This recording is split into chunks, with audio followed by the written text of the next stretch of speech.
어린 왕자, 생댁, 지페리.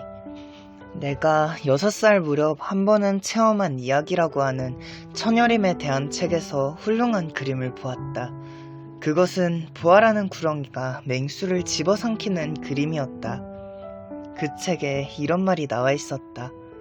부하 구렁이는 먹이를 씹지 않고 통째로 집어삼키는데 그러고 나서는 꼼짝 못하고 먹이가 소화되는 6달 동안 잠만 잔다는 것이었다. 그래서 나는 밀림에서 일어나는 일을 여러 가지로 곰곰이 생각해보고 나도 색연필을 가지고 첫 번째 그림을 그리고야 말았다. 나는 어른들에게 그림을 보이며 내 그림이 무서우냐고 물어보았다. 어른들은 모자가 왜 무섭겠느냐? 고 대답했다. 내 그림은 모자가 아니고 보아 구렁이가 코끼리를 삼키고 있는 것이었다. 그래서 어른들이 알아볼 수 있도록 구렁이 속을 그려보았다. 어른들은 언제나 설명을 들려주어야 하는 법이다. 어른들은 나에게 충고를 하기를 속이 보이고 안 보이고 하는 보아 구렁이 그림은 집어치우고 차라리 지리, 역사, 산수, 문법에 취미를 붙이는 것이 좋을 거라고 했다. 일찌감치 나는 6살 무렵에 훌륭한 화가로서의 장래를 버리게 되었다. 나는 첫 번째 그림과 두 번째 그림이 성공을 거두지 못했기 때문에 낙심했었다. 어른들은 혼자서 아무것도 이해하지 못한다. 그러니 언제나 그분들에게 설명을 해준다는 것은 어린이들로서는 힘이 드는 노릇이다. 그리하여 나는 다른 직업을 선택해야 했으므로 비행기 조정하는 법을 배웠다. 나는 전 세계를 닥치는 대로 날아다녔다. 지리가 많은 도움이 되는 것은 사실이다. 한번 척 보아서 중국과 애리조나를 구별할 수 있었으니까. 그것은 밤에 길을 잘못 들었을 적이 매우 유익한 도움이 된다. 나는 이렇게 해서 성실한 사람들과 많은 접촉을 가지게 되었다. 어른들 집에서 오랜 세월을 살며 그들을 아주 가까이서 보았다. 그렇다고 해서 그들이 더 좋게 생각되진 않았다. 좀 명석해 보이는 어른을 만나면 늘 간직하고 있던 내 첫 번째 그림을 시험해 보았다. 그가 무엇을 좀 알아볼 수 있었기 때문이다. 그러나 언제나 대답은 모자라는 것이었다. 그런 경우에는 보아 우렁이니 처녀림이니 별이니 하는 이야기는 그만두고 그분이 알아들을 수 있게 브리지니 골프니 정치니 넥타이니 하는 화제에 대한 이야기를 꺼냈다. 그러자 그 어른은 이렇게 똑똑한 사람을 알게 되었다며 몹시 좋아했다. 나는 서로 가슴을 헤쳐놓고 이야기할 만한 친구도 없이 혼자 살아왔다. 그것은 6년 전 사하라 사막에서 고장을 일으킬 때까지 계속되었다. 무엇인가 기관에 결뛴 것이 있었는데 정비사도 승객도 없었기 때문에 그 어려운 수선을 나 혼자서 해치워 보려고 작정했다. 내게 있어서 그것은 생사에 관한 문제였다. 겨우 8해 동안 마실 물만 있을 뿐이었으니까. 첫날 저녁, 나는 사하라 사는 곳에서 수만 리나 떨어진 모래밭에서 잠이 들게 되었다. 그러니 해가 뜰 무렵에 이상한 작은 목소리를 듣고 잠이 깨었을 때에는 얼마나 놀랐겠는가. 그 목소리는 이러한 말이었다. 아저씨, 나 양 한 마리만 그려줘. 응? 나 양 한 마리만 그려줘. 나는 벼락 맞은 사람처럼 후다닥 일어나서 눈을 비비고 자세히 쳐다보았다. 나를 점잖게 살펴보고 있는 어린 친구가 보였다. 그때 나는 눈이 휘둥그레져서 이 헛개비를 쳐다보고 있었다. 이 어린 친구는 길을 잘못 든 것 같지 않았다. 몹시 고달프다던가, 몹시 시장하다던가, 목이 마르다던가, 무서워서 벌벌 떤다든가 하는 인상이 없었다. 사람 사는 곳에서 수만 리 떨어진 사막 가운데서 길을 잃은 아이다운 공포라곤 찾아볼 수 없었다. 이윽고 나는 말문이 열려 이렇게 말했다. 그런데 넌 거기서 뭘 하고 있는 거냐? 그러자 그 애는 아주 중대한 일에 관한 것처럼 가만히 같은 말을 되뇌었다. 아저씨, 나 양 한 마리만 그려줘. 너무 이상한 일을 당했을 때에는 그것을 감히 거역하지 못하는 법이다. 사람 사는 곳에서 수만리 떨어져 죽을 위험에 처해 있는 자리에서 그것은 도무지 이치에 닿지 않는 일이라 생각은 들었지만 주머니에 종이 한 장과 만년필을 꺼냈다. 그러나 나는 지리니, 역사니, 산수니, 문법이니 하는 것을 배운 일이 문득 생각나서 그림을 그릴 줄 모른다고 말했다. 그는 이렇게 대답했다. 괜찮아. 나 양 한 마리만 그려줘. 나는 양을 그려본 일이 도무지 없었기 때문에 내가 그릴 줄 아는 두 가지 그림 중에서 하나를 그려보았다. 속이 들여다 보이지 않는 보아 구렁이 그림이었다. 그런데 놀랍게도 그 어린 친구는 이렇게 대답하는 것이다. 아니야. 내가 언제 뱃속에 코끼리가 들어있는 보아 구렁이 그려달라 했어? 보아 구렁이는 아주 위험한 거야. 그리고 코끼리는 아주 거추장스러워. 우리 집은 아주 조그만해. 난 꼭 양이 있어야겠어. 나 양 한 마리만 그려줘. 나는 한운 수 없이 양을 그렸다. 틀렸어. 이건 병이 잔뜩 들어있는데 다른 걸 하나 그려줘. 또 그렸다. 어린 친구는 어쩔 수 없다는 듯이 생글에 웃었다. 이거 봐 아저씨. 그건 양이 아니고 수양인걸? 뿔이 있으니까 말이야. 그래서 또다시 그렸다. 이건 너무 늙었어. 난 오래 살 수 있는 양을 갖고 싶어. 기관을 뜯어야 하는 일이 급하기 때문에 나는 더 참을 수 없어 이 그림을 아무렇게나 끄적여놓고 한 마리 툭 던졌다. 이건 상자다. 네가 갖고 싶어하는 양은 이 속에 있다. 이게 바로 내가 갖고 싶어 했던 그림이야. 이 양은 풀을 많이 줘야 할까 아저씨? 왜? 우리 집은 아주 조그만하니까 말이야. 이거면 넉넉해. 내가 준 양은 아주 조그만 거니까. 그는 머리를 숙여 그림을 들여다보았다. 그렇게 작지도 않은데 뭐. 아, 양이 잠들었다. 이렇게 해서 나는 이 어린 왕자를 알게 된 것이다.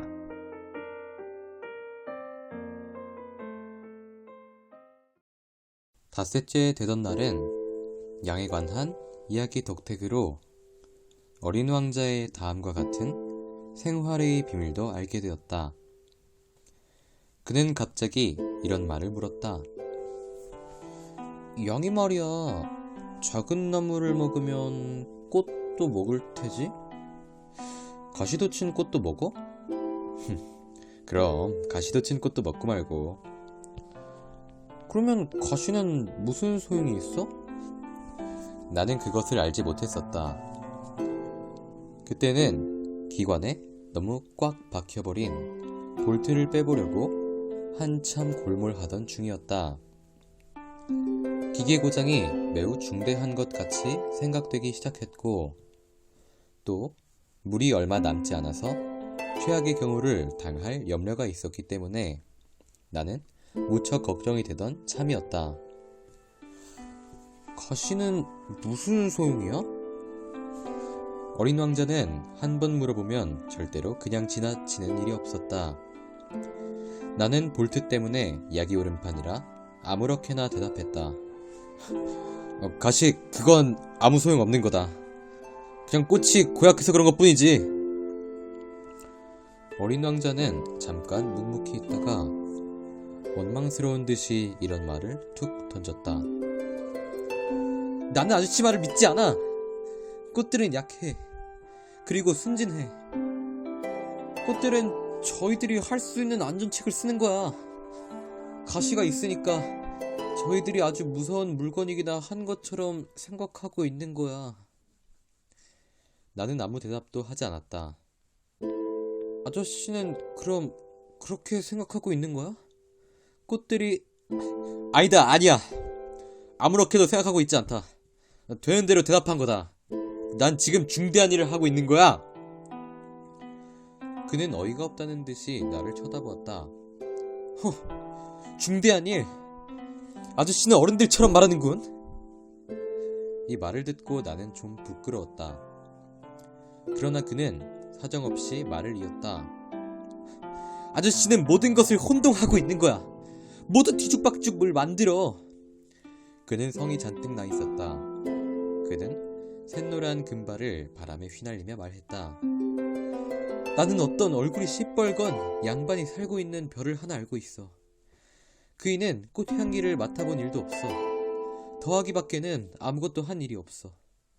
그리고 온종일 아저씨처럼 나는 착한 사람이다, 나는 착한 사람이다 하고 떠들고 있어.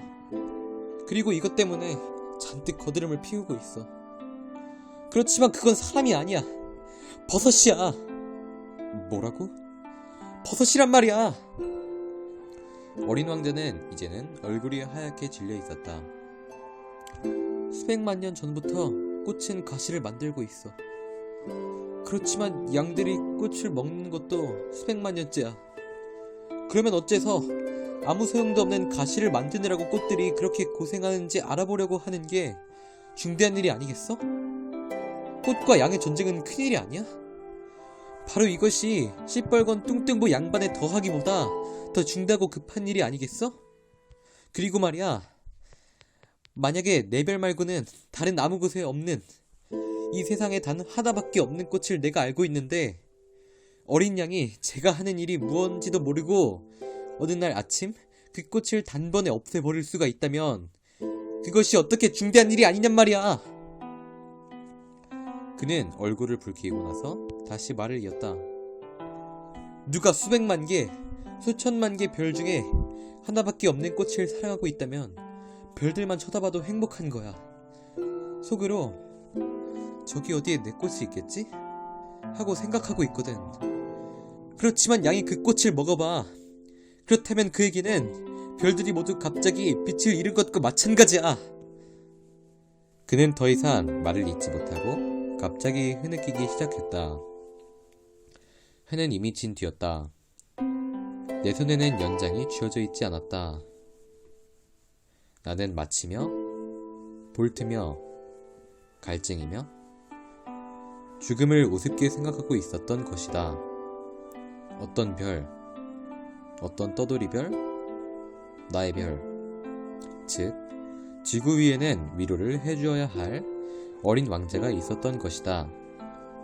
나는 그를 풀에 안고 흔들어주며 말했다. 네가 사랑하는 꽃은 위험을 당하고 있지 않다. 내 양에다가 굴레를 그려주마. 내 꽃에는 갑옷을 그려주고 또 무슨 말을 해야 할지 알 수가 없었다. 내가 무척 서투르다는 느낌이 들었다. 어떻게 해야 그의 마음을 감동시키고 어디 가면 그의 마음을 도로 붙잡을 수 있는지 알 수 없었다. 눈물의 나라란 그토록 신비로운 것이다.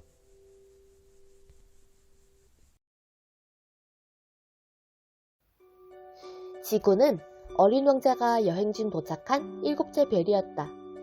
지구는 시시한 별이 아니다.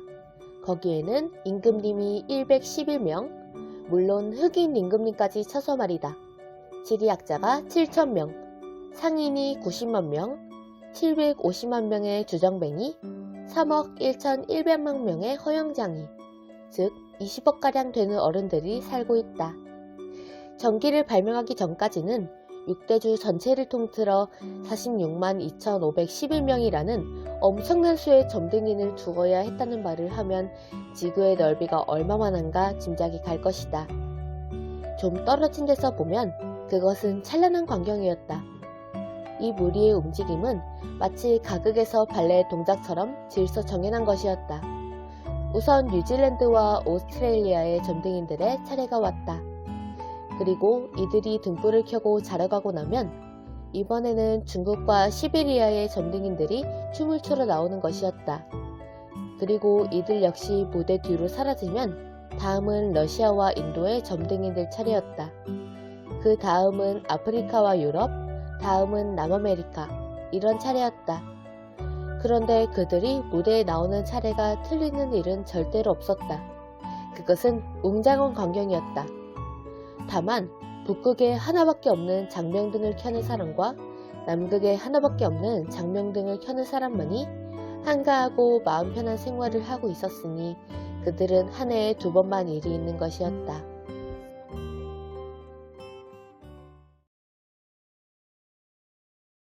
어린 왕자가 지구에 이르자 사람을 아무도 만날 수 없는 것이 참으로 이상하게 여겨졌다. 그래서 다른 별을 찾아온 것이 아닌가 하는 생각이 벌써 드는 참인데 모래에서 달빛 같은 무슨 고리가 움직였다. 안녕. 어린 왕자는 자포자기하는 심정이 되어 이렇게 말했다. 그랬더니 안녕 하고 뱀이 대답했다. 내가 떨어진 데가 무슨 별이냐? 하고 어린 왕자는 물었다. 지구다. 아프리카야. 뱀의 대답이었다. 아, 그래? 그럼 지구에는 사람이 하나도 없니? 여기는 사막이야. 사막에는 사람이 없어. 그렇지만 지구는 크단다. 하고 뱀이 대답했다. 어린 왕자는 돌 위에 앉아 하늘을 쳐다보며 말했다. 별들은 각 사람이 언제고 제 별을 찾아낼 수 있으리라고 저렇게 빛나고 있는 걸까? 내 별을 봐라. 바로 우리 머리 위에 있어. 하지만 멀기도 하지. 예쁜 별이로구나. 그런데 넌 여기 뭐하러 왔니? 뱀이 말했다. 난 어떤 꽃하고 말썽이 생겼단다. 하고 어린 왕자는 대답했다. 그래? 뱀이 말했다. 그러고 나서 그들은 입을 다물었다. 사람들은 어디 있니? 사막은 좀 외로운데. 이윽고 어린 왕자가 다시 입을 열었다. 사람들 사이에 있어도 외로운 거야. 하고 뱀이 대답했다. 너는 참 이상하게 생긴 짐승이다. 손가락같이 가느다랗기만 하구나. 어린 왕자는 마침내 이렇게 말했다. 하지만 나는 임금님의 손가락보다도 더 무섭단다. 뱀이 말했다. 어린 왕자는 빙그레 웃으며 말했다. 그렇게 무섭지도 않은데. 넌 다리도 없지, 여행도 못하지. 난 너를 배보다 멀리 데리고 갈 수가 있어. 뱀은 어린 왕자의 발목에 팔찌 모양으로 감기며 또 이런 말을 했다. 내가 건드리는 사람은 자기가 나왔던 땅으로 돌아가게 되는 거야. 하지만 너는 순진하고 또 별에서 왔다느니. 어린 왕자는 대답을 하지 않았다. 그렇게도 연약한 네가 바위투성이 땅 위에 있는 것을 보니 가엾은 생각이 드는구나. 네 별이 몹시 그리우면 내가 언제고 너를 도와줄 수가 있어. 나는 잘 알았다. 그런데 어째서 밤낮 수수께끼 같은 말로만 얘기하니? 어린 왕자가 말했다. 난 그걸 모두 풀어준단다. 뱀이 말했다. 그리고 나서 그들은 입을 다물었다.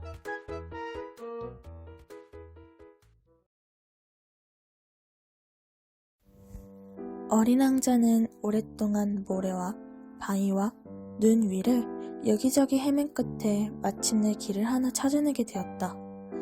그런데 길은 모두 사람들이 있는 데로 가는 것이다. 안녕? 하고 어린 왕자는 말했다.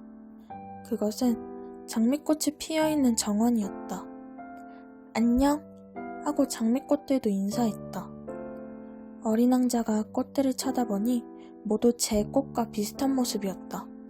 어이가 없어 너희들은 누구냐? 하고 물었더니 우리들은 장미꽃이다 하고 대답했다. 아, 그래? 어린 왕자가 말했다. 어린 왕자는 자기 자신이 아주 불행하게 생각되었다. 그의 꽃은 이 세상에 저 같은 꽃은 자기밖에 없다고 말했었는데 지금 이 정원 하나에도 똑같은 꽃이 5,000송이나 있지 않은가? 내 꽃이 이걸 보면 꽤 속이 상할 거야. 어린 왕자는 이렇게 생각했다. 창피한 것을 감추고 기침을 몹시 하고 죽는 신용을 할 거야. 그러면 나도 또 저를 간호해주는 신용을 해야 될 거야. 그렇게 하지 않으면 내게 창피를 주려고 정말 죽을 테니까. 그리고 또 이런 생각도 했다. 나는 하나밖에 없는 꽃을 가진 부자라고 생각했었는데 장미꽃 하나밖에 가진 것이 없구나. 그것하고 무릎까지 오는 화산 셋. 그 중에서도 영영 꺼져버렸는지도 모르는 것. 그것 가지고는 내가 위대한 왕자는 못 되겠구나. 그리고 풀 위에 엎드려 그는 울었다.